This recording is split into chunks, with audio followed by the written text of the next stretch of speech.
Welcome to the ongoing lecture course on perceptions algorithms. We are discussing about the multi-target tracking algorithms, what are the challenges, pros and cons, and how to solve this thing in the last class. We will continue this thing in subsequent lectures. There will be some multiple lectures to resolve this multi-target tracking, because this will be a biggest course in perception algorithm. Okay.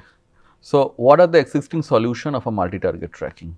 In my last lecture, I told other things, general challenges, how to, what are the in a multi-target tracking. Now, how to resolve it? We have to do some resolve. We can't talk only about problems, we have to resolve it. There are two approaches which is available in literature. One is called data association based approach, another one is called random finite set based approach of solving the multi-target tracking. RFS approach we won't cover in this course, it is beyond the course, it is too much for this thing. We will only concentrate on data association based approach, because if anyone is specialized, wants to work in tracking in his PhD, in his or her PhD or masters, he can work onto this, because random finite set is too much mathematical and we won't be able to cover in this in a course kind of environment. So, data association based approach is more on algorithmic side, and mostly those who are from computer science or any kind of ETC background, it will be useful for them, easier to understand. Okay. So, there are things, something is called gating and clustering. I will explain what is called gating, what is called clustering. Then something is called, we have to solve a problem, something called measurement to track association. So, gating is the first level of screening.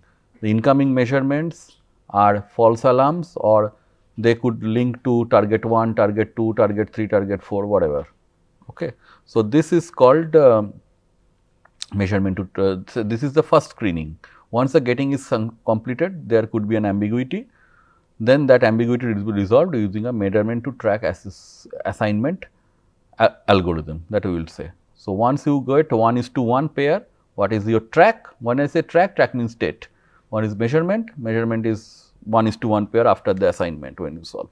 When you get this 1:1 pair, you will apply your Kalman filter for your measurement update. Okay.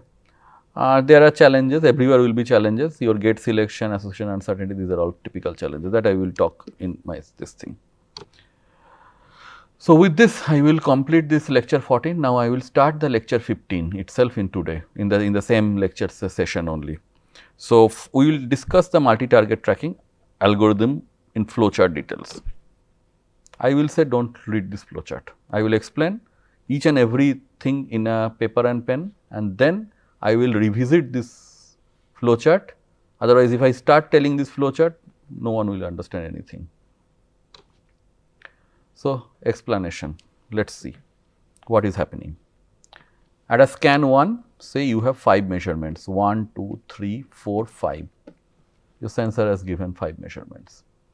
I have no information of the target or anything. I am starting the sensor, initialization session. I will say all are valid targets. They are all valid targets, T1, T2, T3, T4, T5, all are valid targets. They are actually measurements M1, M2, M3, M4, M5. So, all measurements, all are good, all are valid. I do not know which is true, which is false target or alarm, false alarms, I do not know.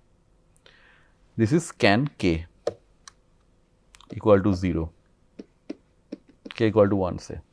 Subsequent scan, K could be anything, or K plus 1 you can say, K plus 1, okay. You got now say 4 measurements, 1, 2, 3, 4. Now, how I will know? When I will do Kalman measurement update, I will update with this to this, or this to this, or this to this, or this to this. This is ambiguity. What I will do? Or fortunately, Kalman filter has given me a tool which is called innovation. I told multiple times when I taught the Kalman filter innovation, and I told the norm of innovation, that is chi-square distributed, if you remember my earlier classes.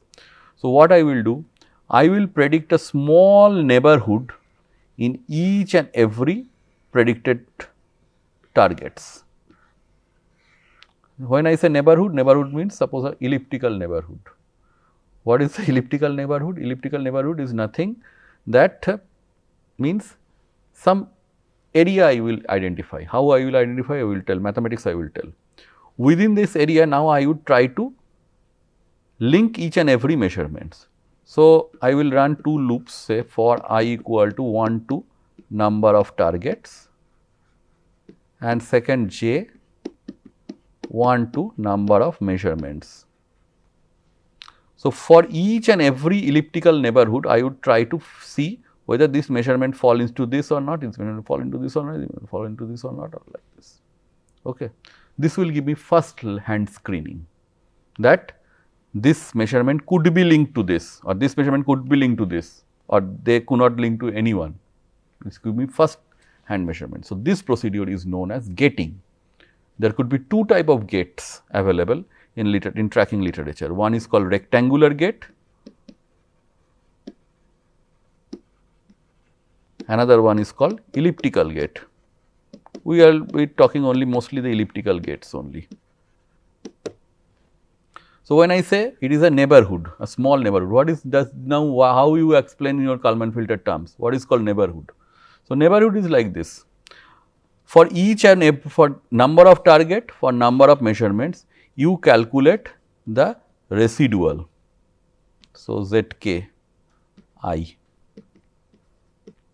zi minus h of predicted states. Okay. So, say okay, sorry. So, it will be j. So, because this is number of measurements. So, this will be j, this will be your I, right. I calculate this, that is called my residual I have calculated. Now, I will calculate what is my skj, you know, h p k k minus 1 H transpose p k k will be I plus measurement error variance. Now, I will call something normalized residual error square, which is j skj inverse, basically norm, this is transpose, this is. So, this is actually the norm of innovation. So, NRS actually, let me write it here, norm of innovation. So, this elliptical neighborhood is nothing but for each and every measurement, and I will do end for. Okay. So, this is actually my neighborhood for the given measurement. Now, how we will know that it is within the certain range or not? That is something called if now, if NRS less than certain gate size, certain threshold, I will use the word threshold. If it is certain threshold, then I will say it is linked, it is fallen into this elliptical gate. If it is not, then it is not fallen, simple. So, this will give me first hand screening. Now, you are very important, you should ask me that what is called gate size, how I will know the gate size. Literature, if you are doing simulation, if it is a perfect Gaussian, no issue, this is chi-square distributed, we already told. Innovation error is chi-square distributed. So, chi-square distributed with say 2 or 3 degree freedom, you can get from chi-square table what is the gate size, simple. But in practical sensor application, this is not, this assumption is not right. So, that time it is on the designer's hand how he or she will make the gate size properly. So, that part is actually called gate size estimation. It depends on multiple parameters. First and foremost parameter is your target speed. What is your target speed? What is your true target speed? What is the actual target speed that you can anticipate? What kind of tracking you are doing in an airborne scenario? If it is a say a incoming missile, it could go in a hypersonic, it could be in a, or it could be higher Mach number. It could be an aircraft, it could be something. It is a ground target and you are doing a GMTI radar, you are doing the tracking, it will be a different Mach. Okay. So, the speed range, max speed range you have to select, and based on that you need to know that this your gate size has to be a function of your max speed, number 1. Number 2, and very important thing is that it could be your radar scan time also.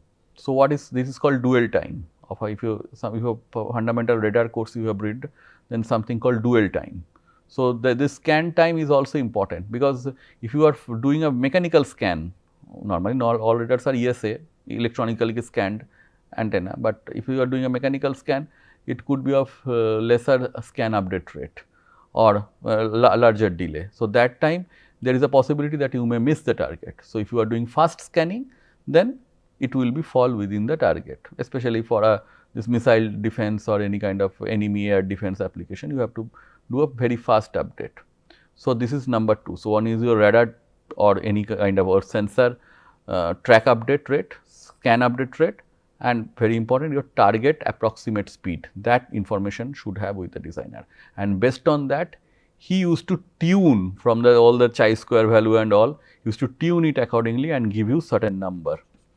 This number is actually called gate size. This gate size selection is very important, and it is a problem also. Sometimes we won't be knowing which kind of target it is, then it is difficult, because all the target tracking what we will be doing are a point mass only. Okay. So, there is hardly you have in airborne scenario I am talking, hardly very difficult to do the classification. Automotive scenario it is fine, but still it is difficult, because when you do extended target tracking, you do not know how much length is your bus is, or how much length your car is, or how much length your pedestrian is, that is also difficult.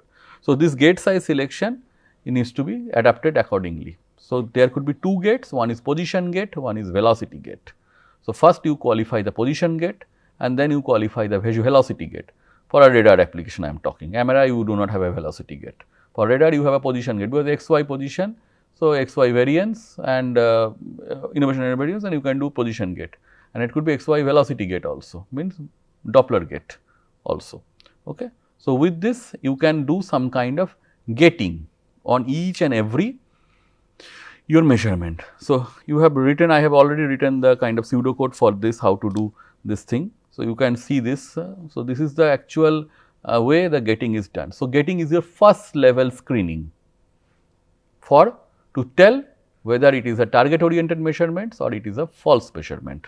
So, once you do gating, you normally get this kind of a matrix. This matrix is called popularly named as track to measurement correlation matrix. Now, you have how many targets I have taken? 5. 1, 2, 3, 4, 5. And how many measurements that I have told? 1, 2, 4 measurements. You have 4 measurements in this next scan. Okay. Now, what you are do? You are tracking now, say you give this kind of binary. So, M1 say is linked to T1, say M1 is linked to T3, M1 is linked to T4. Here it is said didn't link like this. M2 say it is linked to this, it linked to say this, it didn't link to this. M3 say it is linked to T4, or say T3 it is linked to say T2 also, fine, it is not linked to either of this. And this M4 fellow is a bit naughty fellow. This naughty fellow is not linked to any of my predecessor. It hates the predecessor, it does not like your predecessor. So, this naughty fellow is not linked to this, and this T5, the old fellow in your earlier track, the predicted value, it is also not linked to any of the kind of measurements. Okay. So, there is a purpose why I choose this example. So, that means, now first challenge 1, M1 is linked to T1 and T3 and T4. So, you are updating now, so remember your Kalman filter measurement update. So, which measurement you will update with which target? M1 you will use Kalman update with T1 Kalman filter or T2, T3 Kalman filter or T5 Kalman filter. So, 3 Kalman filter or 5 Kalman filters are running. Which one? Total 5 targets, 5 filters will be running. So, which one you will use? Ambiguity, you do not know. All the 3 are fallen into the gate. Gate give you a first level of checks. Okay, these are fallen. M2 again, T1, T2, which one you will use? M3, T2, T3, which one you will use? You do not know. So, this thing need to be resolved. How to resolve? That is called measurement to track assignment problem. By solving an assignment problem, you know, traveling salesman and assignment problem in your operational research and all this mathematics course. So, you have to solve an assignment problem. How to solve the assignment problem? We will see later. Now, coming to this one naughty old guy and a new old and a naughty young baby. So, take about the naughty old guy. Naughty old guy is T5. T5 is very selective. He does not like any of my measurements. So, all the measurements are 0. Okay. So, that means this T5 fellow, what is the physical significance of T5? That means you do not have any target oriented measurement for T5 in the given scan. Either this signifies it could be a misdetection or T5 is dead. That means it is not within your sensor field of view. Could be two way. So, now there could be two possibility. Either I told it is could be beyond your sensor field of view. If it is your sensor field of view, your sensor has missed, or it could be present, your sensor itself has missed. So, to resolve it, whether it is a dead or it is a only misdetection or not, what you need to do, you need to carry the history, or you have to do prediction for T5. There is no measurement update will happen. You have to do only prediction for say some particular number of cycles, 8 cycle, 10 cycle as per your memory requirement, computer memory requirement, your algorithm memory requirement. You have to do the prediction of T5. If it is a thing, it is like this, that you are holding this, that means you are predicting this track for say some 10 cycle. Okay. So, if 10 cycle also there is no measurement, that means now I have a good statistics. T5 is dead. I will remove it from my universal track file. I will not maintain its statistics anymore. Predictive statistics is of no use even like, but if in the for say second or third you got a hit of measurements, then it again the tracks will be maintained for T5. Okay. Now, let us come to the M4. M4, as I told, M4 is a new guy, new baby, but he is very selective. He does not want to mingle with any of my previous tracks, previous targets. Tracks means targets, objects, whatever you say. Okay. So, it is not able to mingle with any one of them. So, that means this gentleman wants to kind of initiate a new track or new target. It could be a new target, potentially a new target. So, that means a new target has suddenly appeared into your sensor FOV. So, you have to initiate a track T6 for M4. So, you have 5 tracks till k equal to k and k plus 1 when you go for k plus 1, now you will have 6 tracks. Okay. So, T1 to T6, total 6 tracks will be now created, 6 objects will be created. Now, you tell me object size is increasing, because each and every time I said that measurements could be increased. So, how your computer will respond? So, sometime it will, you have to do some limitation of your memory requirements, because you cannot have so many tracks, because and your algorithm will be slower. Okay. So, to resolve it, there are certain methods that is available. One is called, I will fix my maximum number of track, because I know my scenario, truth what is happening, I know my scenario. I will fix my maximum number of track.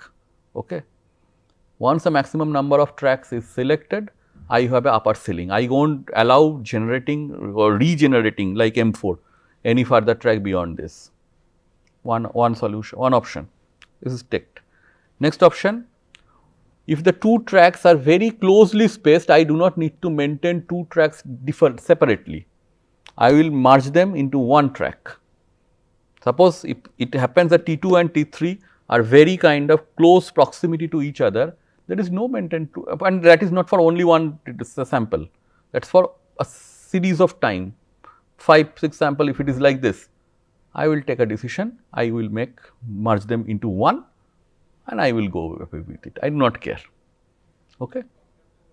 So, I can merging. So, merging, so some first thing is limit your max new track creation.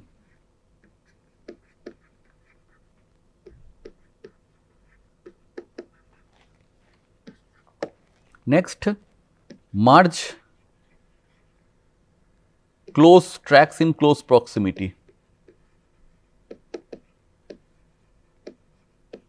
Well, this could be a side effect also, because if there are two parallel targets and if you are doing like this, you will miss the target again, but it is okay, not a problem. You can, for a suppose larger surveillance in a airborne surveillance application, you normally use it safely, not a problem, unless again a spawning comes, then you will select a different target, but it is okay. Ground situation, it is bit risky, but people do it because otherwise you will not be able to go the this kind of spread of lot of tracks, you will not be able to do it. Third and very fundamental, very important thing is that track deletion. This is also known as track pruning.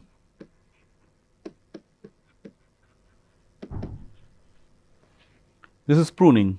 So, T5 fellow did not get updated, say T5 fellow is not getting any measurement for 10 consecutive cycle, I do not need a T5, I will scrub it out. Okay. This is one way of track pruning. Another way is also whenever you do not, there are two ways to do it. One is either it does not get measurement for a sequence of time, you delete it. First, next could be another way of track pruning. When I am linking from measurement to one track, I get a measurement probability, because when I calculating this ZK and innovation, if I put it into my bell shaped curve, your Gaussian curve, that Gaussian formula e to the power 1 by 2 sigma sigma root 2 pi into e to the power x minus z minus x whole square divided by 2 sigma square. Okay. If I put it there in a Gaussian thing, I get one probability. So, that probability is called track score. If the track score or the track probability is lesser than certain threshold, say they are weakly coupled, that means somehow my getting is not done very good, because it is a raw way of doing it. If it is say like this within the gate, but the probability falls below a certain threshold, I may take a decision to prune this track or remove this track from a track list. So, with this all these three methods, I can control the birth spread or spread of the track in a minimum, so that it works in a practical computer application, because when you code this thing, you have to have this problem. So, you cannot maintain all the tracks, you maintain only the specific tracks. Okay. So, with this, if it is clear, now I go to my flow chart. So, flow chart, what it says? Multi-target tracking algorithm. So, first thing, first frame processing, establish cluster. Clustering is a way to kind of speed up the tracking algorithm.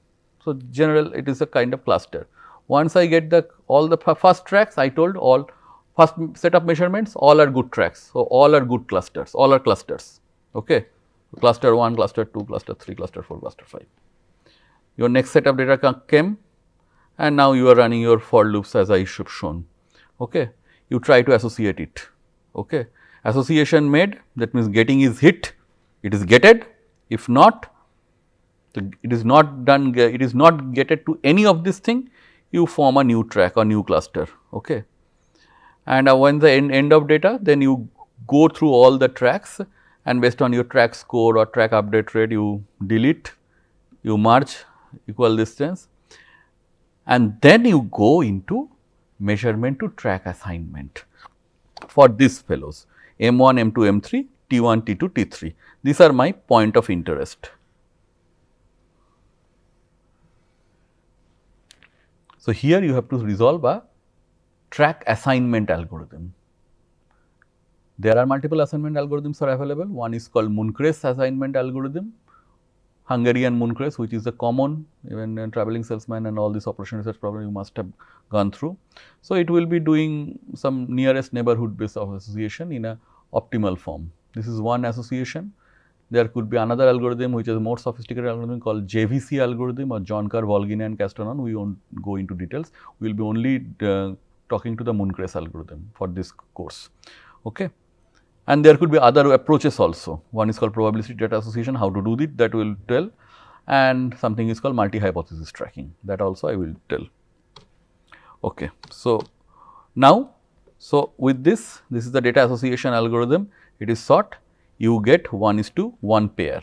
Ultimately, you have to get a 1:1 pair. or you need to know in some update that you kind of get, you know which are the measurements you will use for your track to get updated. Okay. Because I have many candidates.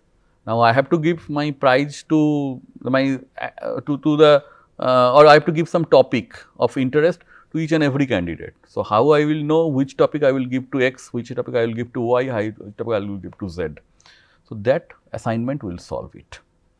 If I want to go for a 1:1 assignment, there is another assignment which is called 1:many assignment, that is called probability association. We will be talking in subsequent class. And so, these two methods are called single hypothesis creation. So, each and every scan I will get only one hypothesis created. Sometimes your track to measurement only 1:1, then measurement to track 1:1, like this. So, one track, either one measurement, if it is optimal assignment, if I solve this Hungarian moon crash, I get 1:1 pair, or I will get 1:many pair also, that is called probabilistic association. And third is called multi-hypothesis tracking. This is very important. Multi-hypothesis tracking means I will combine, I will see all the permutations. That means I will check, these are all permutations, M1 T1, M1 T3, M2 T1, M2 T2, M3 T2, M3 T3, all permutation I will take. My computer memory will explode, but I will take, algorithm says me like to do this. This is also a good thing, but problem is that you have to control the spread. It is one scan, another 3-4 scan you can see this is combinatorial, this is increasing. Now you have to control it somewhere. Okay. So, that control will be given you using this. Okay. So, this is called MHT. Clear? So, I will now tell that what is called nearest neighbor. Nearest neighbor means, so in this thing, so here M1 T1, M1 T3. So, M1 is nearest to T1 I will check, M1 is nearest to T3 I will check, or M1 is nearest to T4 I will check. Okay. So, if I do not check it, then it will be a problem for me. Okay, I am sorry, I have missed the T4. So, again it will be another thing called M1 T4. This is also another hypothesis will be there for this, because I have missed this. So, actually you have to do like this. Okay. So, which one is nearest? M1 is nearest to T1, M1 is nearest to T3, or M1 is nearest to T4. Which one is nearest? That part, that measurement I will update. Okay. Similarly, M2 I will do, similarly for M3 I will do. So, this will give me 1:1 or 1:many pair. Once I get, I know now which target, which measurement. It is a single measurement, nearest neighborhood. If it is a one target, multiple measurement, then it is a probabilistic data association, or it could be I take all the possible combinations. Once I do like this, then I will go for a Kalman measurement update for each and every target. The measurement update is a costly cycle. You have to do so many matrix inverse and do update and all. Okay. So, this is called track filtering. Once the filtering is done, again you do a set of merging and all, and then identify what is called your conformed track. So, that means if a track now follows a consistency over the cycle of time, then that track is kind of confirmed. So, it is basically a consistency check what I am doing. All these algorithms and all, it is basically a consistency check of a target, because if it is a proper target, it will get some measurement, because my sensors won't be that much dull. If that it is sensor is dull, I cannot do anything, but at least sensor will give the target measurement each and every every scan. 1 or 2 it can miss, that is fine, but I will check the consistency. So, my consistent targets I will keep, inconsistent target I will delete. So, this is the simple thing. Ultimately, this is what all we are doing. So, you are getting your measurement to track assignment and your track birth control rate using your all these mechanisms like track deletion, track pruning, or your track merging. All these methods are running to this, and then you write your universal track file. So, with this I would like to conclude today's lecture on multi-target tracking. In subsequent lecture, we will start the separate data association algorithms. Thank you for your time. Thank you.